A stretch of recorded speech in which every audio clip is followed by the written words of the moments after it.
얼마 전 사우디아라비아에서 테슬라의 일론 머스크 그리고 엔비디아의 젠슨 황이 마주 앉아서 정말 획기적인 발언을 했어요. My estimate is that actually the cost effectiveness of AI in space will be overwhelmingly better than AI on the ground. Long before you exhaust potential energy sources on Earth, I think even perhaps in the 4 or 5 year time frame, the lowest cost way to do AI compute will be with solar-powered AI satellites. So I'd say not more than 5 years from now.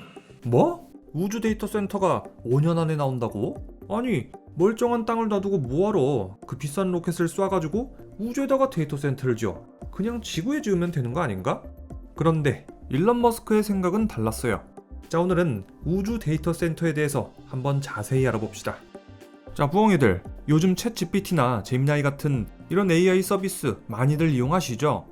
그런데 우리가 오늘 날씨 어때? 라고 아주 가벼운 질문 하나 하는 순간 지구 어딘가에서는 정말 심각한 일이 벌어지고 있습니다. 바로 감당이 불가능한 에너지 소모예요. 우리가 AI한테 질문을 하나 던질 때마다 거대한 데이터 센터의 그래픽 카드들은 미친 듯이 연산을 수행해요. 자, 지금 전 세계 데이터 센터가 전기를 얼마나 쓰는지 아세요? 일부 통계에 따르면 이미 전 세계 전력 소비량의 2% 정도가 데이터 센터가 먹는다고 해요. 에이, 2%면 별거 아니네? 하실 수 있는데 천만에 2024년 기준 전 세계 데이터 센터가 쓰는 전력량은 약 415TWh씩. 이 수치는 프랑스가 1년 동안 사용한 전력량하고 맞먹는 수준이에요. 상상이 되세요? 에펠탑의 야경, 파리의 수많은 지하철, 프랑스 전역의 공장, 가정집까지 1년 내내 돌리는 그 엄청난 에너지가 오직 전 세계의 서버를 돌리는 데만 홀라당 쓰이고 있다는 뜻이에요. 더 무서운 건 이 증가 속도예요. 불과 몇 년 전까지만 해도 이 정도는 아니었는데 AI 붐이 시작되면서 전력 소비량은 기하급수적으로 폭증하고 있습니다. 국제에너지기구 IEA는 2026년이 되면 이 수치가 1000TWh를 돌파해서 일본 전체가 쓰는 전기와 맞먹게 될 거라고 경고하고 있죠. AI가 발전할수록 발열 문제도 심각해집니다. AI가 미친듯이 연산을 수행하면 그래픽 카드는 손도 댈 수 없을 정도로 아주 뜨겁게 달아올라요. 이것을 제때 못 지키면 서버는 바로 셧다운 돼버리겠죠. 그래서 데이터 센터를 시키기 위해서 에어컨을 빵빵하게 틀고 수냉 쿨러도 돌리고 냉각 팬도 24시간 돌려야 되는데 문제는 이렇게 데이터 센터를 시키는 데 들어가는 전기가 또 어마어마하다는 거예요. 실제로 데이터 센터 전체 전력 소비량의 약 40% 정도가 오직 냉각 시스템을 돌리는 데 쓰인다는 통계가 있습니다. 배보다 배꼽이 더 큰 격이죠. 전기요금 100만원이 나온다면 그 중에 40만원은 AI 계산 때문이 아니라 그냥 말 그대로 서버 에어컨 비용으로 허무하게 날아가는 거예요. 연산하느라 전기 쓰고 그 열을 식히느라 또 전기 쓰고 이거는 뭐 최악의 에너지 굴레에 갇힌 셈입니다. 데이터 센터의 위기는 여기서 끝이 아닙니다. 전기만 문제면 다행이게요. 지금 지구는 데이터 센터를 지을 땅도 없어서 난리입니다. 땅값은 천정부지로 치솟고 있고 게다가 서버를 시키겠다고 막대한 양의 깨끗한 물까지 끌어다 쓰고 있어서 환경 파괴 논란까지 끊이지 않습니다. 야, 진짜 지구에서는 데이터 센터 짓기 정말 도저히 답이 안 나온다. 그래서 인류는 이제 과감하게 시선을 다른 곳으로 돌리기 시작했습니다. 처음에는 바다로 말이죠. 마이크로소프트는 몇 년 전에 데이터 센터를 통째로 캡슐에 넣어서 스코틀랜드 앞바다 깊은 곳에 수장시켜버렸어요. 바로 프로젝트 나틱입니다. 아이디어는 단순해요. 바닷물은 차갑잖아요. 여기다가 데이터 센터를 넣어버리면 냉각비는 공짜? 개꿀? 이런 생각이었죠. 결과는 어땠을까? 꽤나 성공적이었어요. 물 사용량은 제로에 냉각 비용은 전체 전력량의 7%까지 낮아졌어요. 기존의 데이터 센터가 전력량의 거의 30-40%를 냉각에 썼었는데 프로젝트 나틱은 냉각에다가 전기를 거의 안 쓰는 거예요. 게다가 발열 제어가 쉬워지고 인간의 출입도 없다 보니까 데이터 센터의 고장률은 8분의 1까지 낮아졌어요.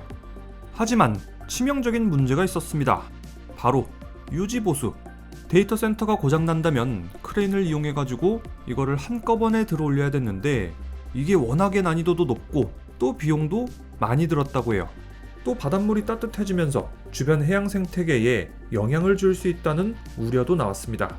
해수 때문에 캡슐이 부식되는 문제도 장기적으로는 골칫거리였고요. 그래서 나온 아이디어가 바로 우주 데이터 센터예요. 야, 바다보다 우주가 더 차갑잖아. 우주에서 태양광을 사용한다면 전기도 공짜야. 파괴될 자연 생태계도 없다고. 자, 그럼 우주 데이터 센터에 대해서 자세히 알아봅시다. 먼저 고도 500에서 2000km 사이 저궤도에 데이터 센터 위성을 띄워요. 이 위성 안에는 최첨단 AI 반도체, 저장 장치 등등이 빼곡히 들어차 있어요. 이 위성의 가장 큰 특징은 데이터 처리 방식의 변화예요.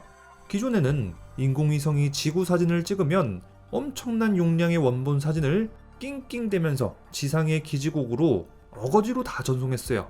그리고 지상에 있는 슈퍼컴퓨터로 이 사진을 분석하는 거예요. 이걸 다운링크라고 하는데 이거는 속도도 느리고 병목 현상도 심해요. 하지만 우주 데이터 센터는 다릅니다. 위성이 사진을 찍자마자 위성 내부에 있는 AI가 이 사진을 즉각적으로 분석하는 거예요. 자, 만약에 위성이 탱크 세대가 서쪽으로 가고 있는 사진을 찍었다고 해봐요. AI가 이것을 딱 분석하는 거예요. 좌표 XY에 탱크 세대 발견, 서쪽으로 이동 중. 자, 이렇게 딱 결과 텍스트만 지상으로 전송하는 거예요. 기존의 사진을 전송하는 것보다 데이터 전송량이 수만 분의 1로 줄어들겠죠. 엄청난 효율이에요. 또 우주 데이터 센터는 태생적으로 장점이 많아요. 첫 번째, 무한하고 강력한 태양광 에너지. 지구에서는 비가 오면 태양광 발전도 못하고 밤이 되면 멈추죠. 게다가 대기권이 태양빛을 반사해서 효율도 떨어져요. 하지만 우주에는 방해물이 없습니다. 계산에 따르면 지구에서 태양광 발전보다 우주에서 태양광 발전을 하는 게 8배나 효율이 높다고 해요. 게다가 태양은 무한이죠. 전기료가 빵원인 셈이에요. 탄소 배출도 빵입니다. 친환경 에너지의 끝판왕이죠. 두 번째, 천연 냉각 환경이에요. 우주의 평균 온도는 영하 270도씨, 절대 영도에 가깝죠. 지상에서는 서버 하나 시키려면은 에어컨 빵빵하게 틀고 순행식 쿨러 틀고 하다 보니까 전기세 폭탄이에요. 그런데 차가운 우주에서는 아무것도 안 해도 냉동이 가능하다는 거예요. 이론적으로는 냉각 비용을 획기적으로 줄일 수 있어요. 자, 여기까지만 들으면 당장 내일이라도 우주 데이터 센터를 쏴 올려야 될 것 같죠? 하지만 세상에 공짜 점심은 없습니다. 자, 이제부터는 공학적인 현실 그리고 팩트 폭격에 들어가요. 자, 먼저 가장 큰 오해. 우주는 추우니까 냉각이 쉽다? 천만에. 자, 한번 상상해보죠. 여기 완벽한 진공 상태에 방이 하나 있어요. 온도는 무려 영하 270도예요. 이 방 한가운데에 완전히 시뻘겋게 달궈진 쇠구슬을 툭 던져놓는다고 해보죠. 이 방은 영하 270도니까 쇠구슬은 순식간에 칙 하고 식어버릴까요? 절대 그렇지 않습니다. 오히려 지상보다 훨씬 더 천천히 식어요. 왜냐? 쇠구슬의 열을 빼앗아갈 공기도 없고 물도 없기 때문이에요. 우리가 사용하는 보온병을 생각해보세요. 보온병의 벽 사이가 진공이라서 뜨거운 물이 안 식는 거잖아요. 우주는 그 자체가 거대한 진공 보온병인 셈이에요. 열이 도망갈 구멍이 아예 없는 거죠. 우주 데이터 센터도 똑같습니다. 제 아무리 바깥이 춥다고 해도 서버에 열을 전달해줄 매개체가 없으니까 아무 일도 일어나지 않아요. 그러면 어떻게 시키냐? 열을 빛으로 바꿔서 우주로 쏴보내는 복사 방식이에요. 그런데 이걸 제대로 하려면 위성 몸체보다 몇 배는 더 큰 거대한 날개, 즉 방열판을 달아야 돼요. 국제우주정거장 사진을 보면 태양광 패널 말고 하얀색 아코디언처럼 생긴 긴 판들이 보이죠? 이게 전부 다 열을 버리는 방열판이에요. 문제는 이 방열판이 엄청나게 크고 무겁고 비싸다는 겁니다. 자, 여기서 끝이 아니에요. 열을 저 거대한 날개까지 보내려면 위성 내부에도 아주 복잡한 대공사가 필요해요. 자, 여러분, 고사양 PC 조립할 때 공냉식 말고 순행식 시스템으로 조립하신 분들 꽤 많으시죠? 우주 데이터 센터도 똑같아요.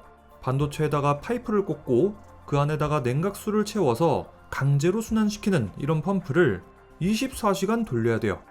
마치 사람 몸에 혈관이 돌듯이 냉각수가 칩의 열을 뺏어서 배달해 주는 거죠. 그런데 이 과정이 그냥 파이프 하나로 되는 게 아니에요. 실제로 국제우주정거장은 무려 2단 콤보 시스템을 씁니다. 일단 기계가 있는 실내에서는 물을 돌려요.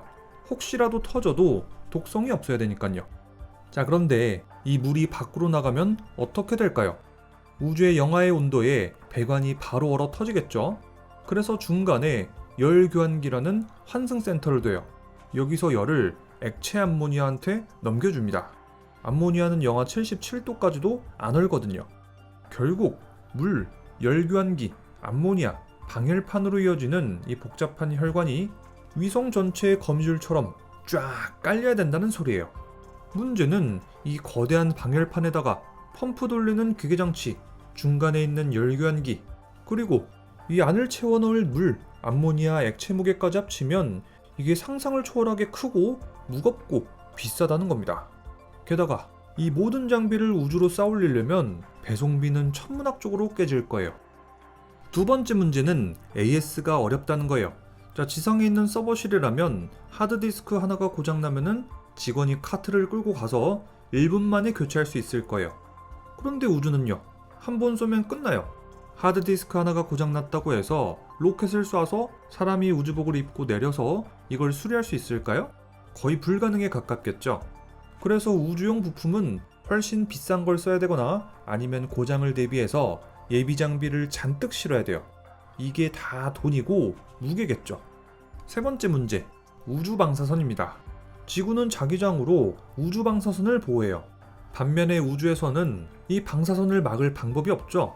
만약에 방사선이 반도체를 때리면 비트 플립이라는 현상이 일어나요. 0이 1로 바뀌고 1이 0으로 바뀌는 오류예요. 이거를 막으려면 두꺼운 납으로 감싸야 되는데 역시나 위성이 무거워지는 결과를 낳게 돼요. 자, 이렇게 우주 데이터 센터는 여러 가지 단점이 있어요. 그래도 장점도 워낙 크다 보니까 지금 전 세계 각국은 우주 데이터 센터 만들기에 박차를 가하고 있어요. 가장 먼저 치고 나간 건 바로 중국입니다. 중국은 청산 프로젝트라고 해서 우주에다가 수천 개의 데이터 센터 위성을 띄워서 하나의 거대한 슈퍼컴퓨터 망을 만들겠다는 계획입니다. 중국은 이미 2025년 5월에 AI 위성을 발사해서 도시, 도로망, 교통 등등 대규모의 지상 데이터를 궤도에서 바로 처리하는 실험을 시작했습니다. 유럽은 10메가와트급 데이터 센터를 우주에 짓겠다는 게 목표예요. 단순 위성이 아니라 아예 우주에 발전소를 짓겠다는 스케일이죠. 그와 동시에 유럽은 우주 데이터 센터가 과연 탄소 배출을 줄이는지 타당성 연구에 들어갔습니다. 미국은 역시 민간이 주도해요. 휴렛 패커드는 국제우주정거장에다가 스페이스본 컴퓨터를 보내서 몇 년째 테스트 중이에요. 일반 상용 서버가 우주에서 얼마나 버티나 이거를 실험 중인데 생각보다는 잘 버티고 있다는 결과가 나오고 있다고 해요. 자, 정리해보겠습니다. 우주 데이터 센터 태양광 펑펑 쓰고 땅덩어리 걱정 없고 환경 파괴 걱정도 없는 꿈의 기술인 건 맞습니다.